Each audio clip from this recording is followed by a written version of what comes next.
Assalomu alaykum azizlar, hurmatli trader do'stlarimiz. Bugun va nihoyat biz 2,5 oylik vaqtdan so'ng Founded Next Pro kompaniyasining 100 minglik hisobini 2 bosqichlik testini muvaffaqiyatli tugatdik.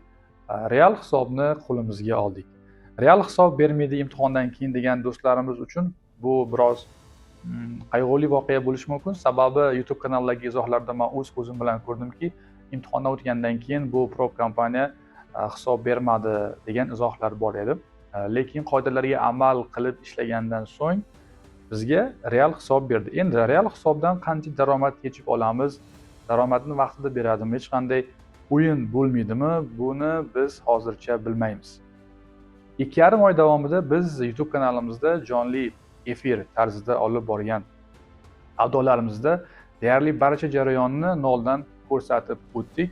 Va bunda bizga trader do'stlarimiz, ya'ni sohaga qiziqadigan aziz yaqinlarimiz hamroh bo'lishdi, o'zlarining savollari bilan birga aktiv qatnashishdi.